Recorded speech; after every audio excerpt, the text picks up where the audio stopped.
Welcome to Desi Matters, the podcast where we amplify the voices and stories that shape the South Asian community. I'm your host, Kunal Patel, and in each episode, we dive deep into topics and issues that often go unheard, both within the broader society and even within our own communities. In today's episode, we're going to be exploring a subject that impacts everyone: online security and the dangers of exposing your identity online. In the digital age, we are constantly connected, but how safe are we really? What happens to our personal information when it falls into the wrong hands? To help us navigate this conversation, we have an expert in the field, Jigar Patel, a cybersecurity leader working in the IT and cyberspace for more than 20 years. Jigar has spent the years helping businesses and individuals protect themselves from online threats. We're excited to have him on the show today to break down some of these complex issues and give us practical advice on staying safe online. This conversation is particularly pertinent now, as it's Cybersecurity Awareness Month this month. We're excited to have Jigar on the show today to break down some of these complex issues and give us practical advice on staying safe online. Jigar, welcome to the show. Thank you, Kunal. It is a privilege and an honor to speak on Desi Matters. Hello, Desi Matters listeners and subscribers. I hope to create an ongoing dialogue and to answer your concerns about cyber-related topics and how it affects us all. Before we dive into the specific dangers, can you start by giving us a quick overview of your role and what exactly cybersecurity involves? As I think many of us hear this term, but maybe don't fully understand the scope. Of course.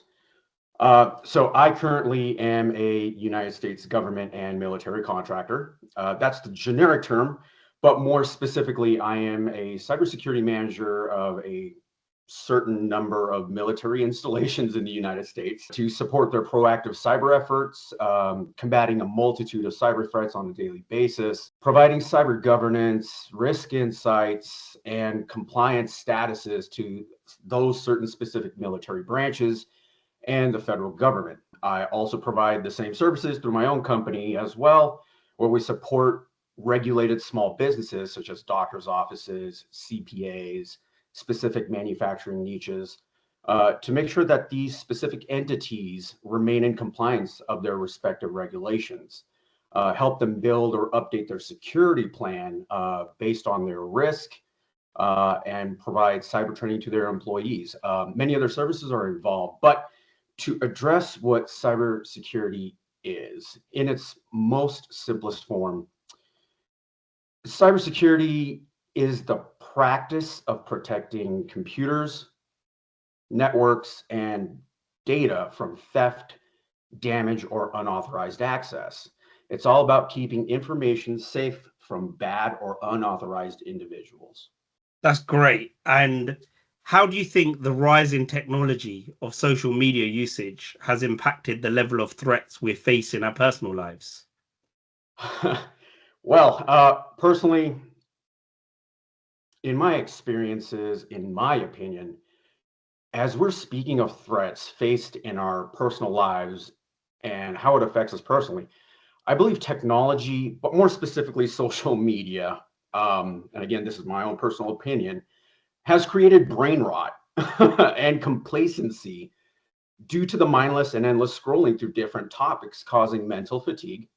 But it also provides an addiction of sorts due to the excitement of the presented topics. This addictive mental fatigue can cause harmful effect on your own personal life, as you may not be giving your 100% to the reality that's in front of you, Yeah. and giving 100% to a digital life that most likely will provide you zero benefit. So that's my 2 cents in mental well-being for our personal lives. On the societal level, the rise of technology and social media has significantly increased the level of threats individuals face in their personal lives, primarily, through the avenues of cyberbullying, doxing, which is, sharing personal information about an individual without consent and exposing individuals to, potential stalking and harassment. Another insight is the rapid spread of false or retrograded information and hateful rhetoric, which has an exponential opportunity to incite violence and discrimination against individuals or groups, as some of you may have experienced not too long ago with the UK riots. That's Um, right. Now, based on my last insight, I wanted to share a small piece of insight on the topic of information. You know, in a free society, you can and should think whatever you want. Your mind and what it thinks, is free to do so. But if what you are thinking becomes an influence to others without proper justification, that's wrong. And being wrong is being harmful to the health, the wealth, the security of humankind. Um, and that in itself is called disinformation, which is a category of terrorism, if you did not know. So the next time you want to share information, please perform your due diligence with research and speak with an opinionated voice. Great, Jigar. On that point of identity exposure, we're constantly sharing personal information online, whether it's social media, shopping sites, or even apps we use daily. Like recently, I saw a meme that basically says people won't spend 2 minutes to fact check information that they've read online, but they'll spend 2 minutes to find out what kind of apple they are. Yeah. What do you think the real risks are when it comes to that and putting our personal data out there? And I think that will be a good theme for the rest of our talk as well. But checking what kind of online, what kind of tomato you are, or whatever the Yeah, heck it yeah. doesn't matter. But It's to answer your basically question information about, phishing, right? It's a lot of yeah, it is just information phishing because they tried yeah, to find out certain characteristics or certain personal identifiers about you so they can mm, steal your identity. And I see a lot of this happening. I work in digital marketing, and there's a mhm, lot of digital marketing regulations on how we can capture data from the user and use that in marketing efforts. But not everyone is savvy to those government guidelines or advertising regulations, right, or people are just in it to make a quick buck or try to steal someone's identity. mhm, So a lot of identity exposure happens out there, and people don't really realize the risk of putting your personal data because there's no monetary exchange. right, There's personal data exchange where everyone knows now. I heard Mukesh Ambani say a few years ago the old oil was money. Now mhm, the new oil is data, yeah, harvesting data. correct. So as far as the real risk when it comes to putting our personal data out there, most online entities have taken extensive measures to be able to provide a secure and regulation compliant platform for everyone to use. But that doesn't mean that they're 100% secure, due to some flaw within their environment that's not currently known. The largest companies who have had the ability to spend millions bolstering their cyber stance are still vulnerable. There are quite a few risks involved with sharing personal information, but in my experiences, the most insidious risks include identity theft, damage to reputation, harassment or stalking, loss of privacy, and employment risks. So, if you will, let me provide you a scenario which explains all those risks that I just mentioned. So, you know, you go online, you know, share your data to find out what kind of tomato you are. But in that, what occurred was all your data went to some unknown threat actor. And with that Yeah, identity theft that occurred, that criminal steals your personal details to impersonate you and damaging your credibility, causing financial fraud, huge credit card charges, loss of savings or investments. Then this leads to damaging your reputation, where after an identity theft occurs, you have to report this theft to credit bureaus, financial institutions, and local authorities, causing turmoil for you in the future if you go to acquire funding to buy a home, a vehicle, or requesting a loan to start a business, whatever it may be. Financial institutions and credit card companies will look upon you and your past and be very hesitant to grant you any funding. Um, And then now moving away from the financial distress, another avenue to conquer will be harassment and stalking.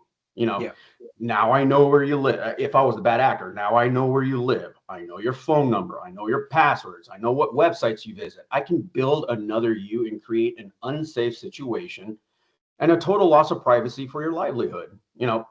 By yeah, building a false you, I have the ability to incriminate you if I wanted to, even though you personally definitely. did not do anything wrong.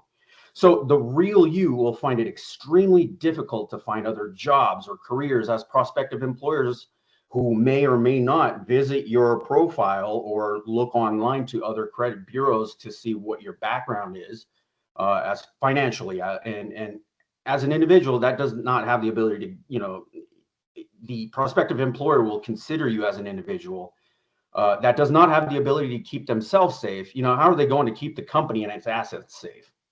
you know Simple Yeah. questions like that. So this is just but one of many stories, and as you could tell, it's a domino effect of constant issues that an individual or group may have to face.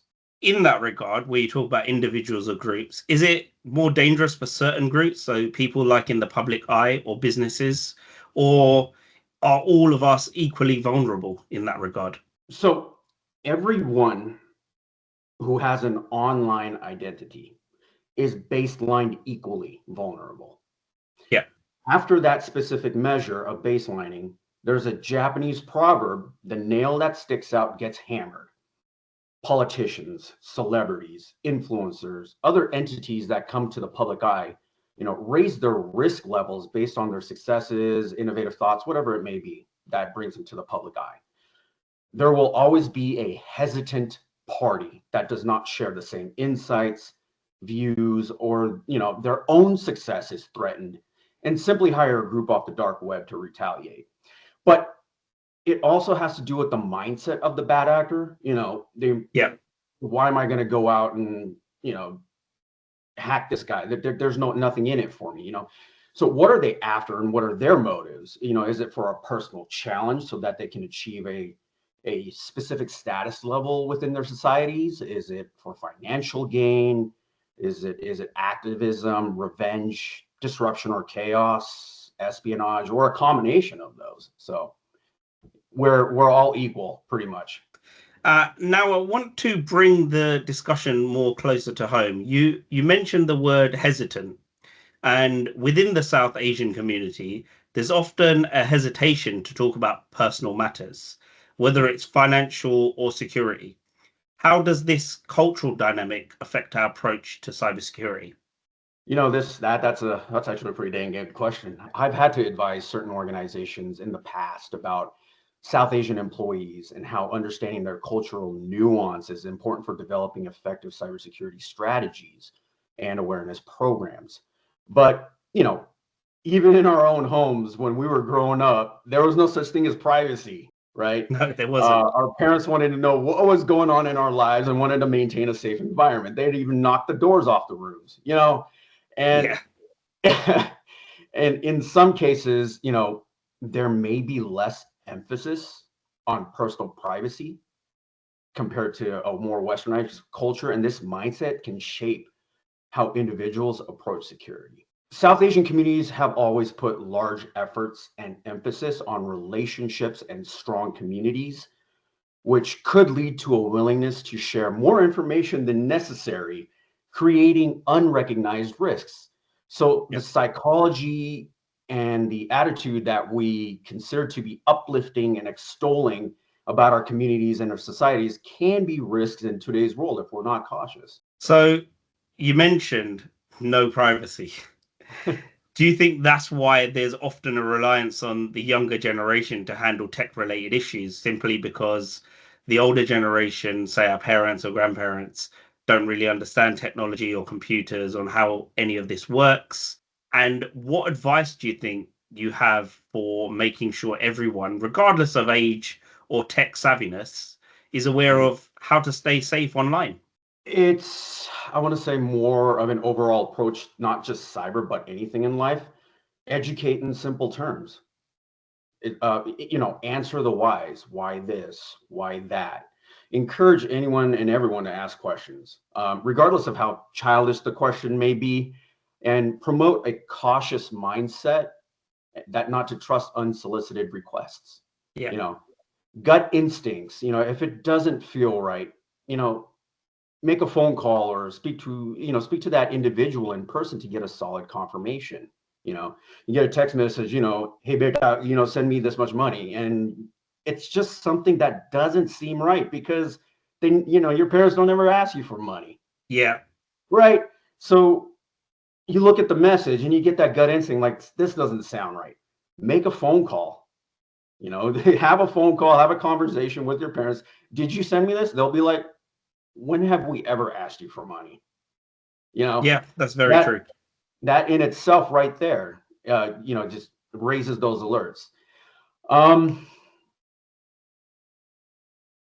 for children, set up parental controls. There's a bunch of apps out there. I've also seen a rise in elderly controls to keep them safe from dangers as well. Yeah. Not everyone likes strong passwords. Yeah, that's So, true. set up a PIN and biometrics, use a thumbprint or whatever you need, keeping it a little bit more simpler, but still secure. Yeah, I Um, definitely and agree. ultimately, and ultimately teaching safe social media use, privacy settings to limit the sharing of personal details or access to photos. Agree. Many of us also have ties to businesses or family back home in India or any other South Asian country. Are there any specific risks associated with cross-border financial and data transactions? There are several specific risks in our interconnected global economy and occur due to the differences in cultural legal frameworks, technological vulnerabilities, economic stability or instability, geopolitical concerns, and other factors that come into play. Um, but the best thing to recognize or to realize about all this is we should all use platforms that have a strong market presence. Yeah, And again, I'm not endorsed by these companies or paid by them, but use Western Union. And there's a new app called Wise Payments, and they're international. So yeah, um, use those to perform those international currency transactions as they have been proven by compliance to be worthy of safe and secure use. In the realm of cyber, handling personal or financial data across borders increases the risk of data breaches, especially if the receiving country, the country that is getting your data for whatever reason it may be, they may have less stringent data protection laws. Some countries require data generated within their borders to be stored locally. Violating, those countries' regulations can lead to hefty fines, service disruptions, which in turn creates contention with other regulations such as GDPR. Where if yeah. you're a member of the European Union, the European Union, and if you're a member of it, you have the right to erasure, or also known as the right to be forgotten, Correct. which allows individuals from the European Union the right to request an organization to delete their personal data according to certain conditions. Well, if that organization is a part of a country where data generated must be stored locally, they must follow their own country's laws and not have to follow GDPR.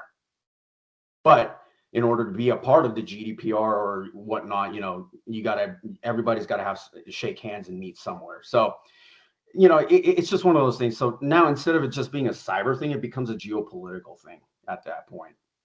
But those are the basic risks that we need to keep at the back of our head of, where is our data going? Who are we Cool. talking to?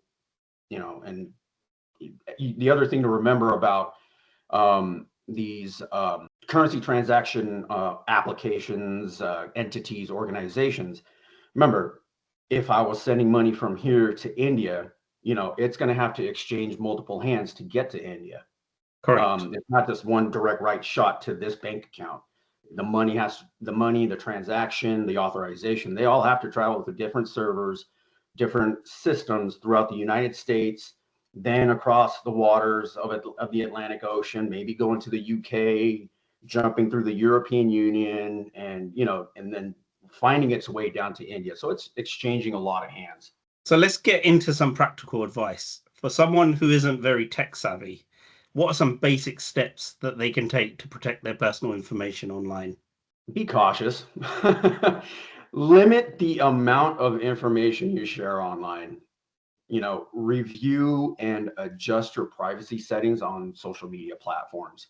I have seen social media platforms tailor their privacy policies, which null and void previous privacy settings. So having a quarterly review of your privacy settings is a must. Because remember, as we said, these entities that have our personal data, yeah, they're going to keep it safe, but they're also going to be wanting it to use it for their own purposes. So they're going to tailor their privacy setting or their privacy policies, and then whatever current settings there were, those are going to get wiped out. Revert all your settings back to its original because we got to follow our privacy policy. So get back in there on a quarterly basis. Just check your privacy settings. Another piece of advice: do not overshare personal details. And be very vigilant of where you take photos, all right, and who you take photos of, and what you're trying to show the world. Navratri just ended recently. Showing off valuables in your photos makes you an attractive target to bad actors. You're wearing all that gold jewelry or whatever it may be. Yes, perfect. You look beautiful, but you don't know who's looking at your profile if it isn't locked down. Yeah, I totally agree. Do you think that is one common mistake people make when they're talking about their online security? What are some of the other kind of false plays that people make? Well, other common mistakes when it comes to online security, common mistakes often stem from the lack of awareness, convenience driven habits, or misunderstanding of basic security principles. But it's mostly convenience. When you sign up for something, you barely look at the terms and use. You barely look at the privacy policy. You just Hardly scroll the anyone. hell up and agree. Everyone scrolls and just accept all. They don't know what Right. they're signing their life away to, right? So recently there was a Bollywood film called CTRL, which is a new Bollywood film with Ananya Pandey and Vihan Samrat in it. And it's directed by Vikramaditya Motwane. And it's on Netflix for anyone that wants to watch. And the film is basically based on two influencers who have basically the perfect life, and they're a couple. But when the guy cheats on the girl, she turns to an AI app to erase him from her life until it takes control of her life and she realizes the mistake that she's got herself in. It's very apt for this conversation. And to our South Asian listeners, I strongly suggest you watch it because a lot of what we're talking about kind of unravels in that action thriller. So I wanted to ask you specifically around that as well. Like, are there any specific tools? Like, some are good, like you mentioned, a laziness. Password managers are technically laziness. Right. Should we use password managers? Should we use two-factor authentication? Definitely use a password manager. Definitely. But in that aspect, you use a password manager to not manage only one same simple dang password that you use across all your accounts. Okay.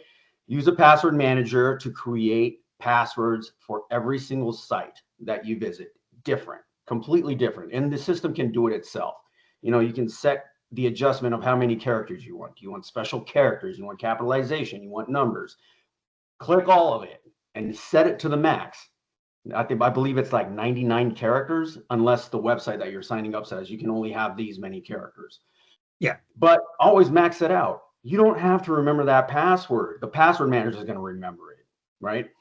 You're just going to need to remember one master password. But that master password, don't make it a password. Make it a phrase, something that, like a saying that your elderly, taught you to say, or maybe there's a specific line from, I don't know, maybe Hanuman Chalisa that you could literally use an entire line that of how to type it in. And, instead of using passwords, use pass phrases. Yeah, something unique to yourself. That makes sense. Exactly. And literally you could be saying, you could be chanting Hanuman Chalisa out loud and your password's out loud, but nobody would know that. Right. Right. So upsification, if you will. So all these password managers, they also have additional features and different nuances and pricing structures. They include free accounts to manage up to like 20 passwords, something along the lines of that. I suggest you perform a little bit of research to the different features and these individual organizations, and they can provide, but if you're looking for something that I recommend, again, I'm not endorsed by them, but I use NordPass. They also have NordVPN, NordLocker, and they use a no knowledge encryption system. So basically, not only are you safe online, but if authorities want to come and say, hey, we need to look at this account or this profile, the company will be like, we don't have any knowledge of who you're talking about, where you are. You're completely anonymized, which is why I love using that organization's features that they have. That's great.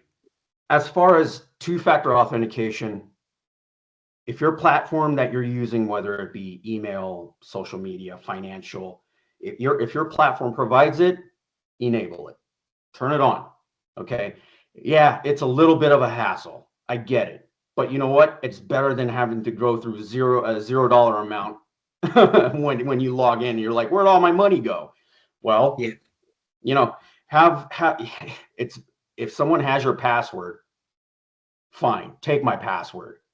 But in order to get into my account, you're going to need a second factor of authentication that's going to get sent to my phone, right? So essentially 2 layers of security.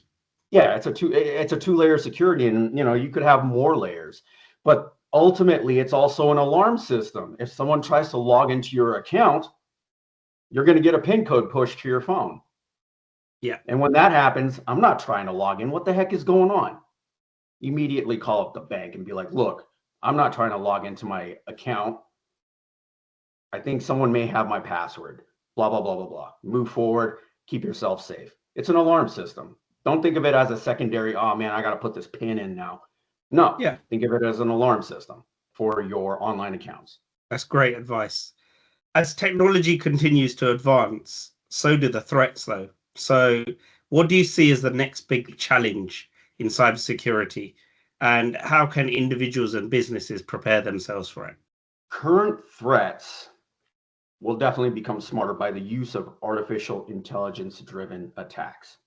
Yeah. Attacks will automatically be performed by super systems based on their behaviors of humans, and then it builds a profile of that behavior, and it anticipates the next likely move using probability, statistics, and using your available information that you forgot to lock down and restrict access to perform a checkmate on whatever the system's motive is programmed to do.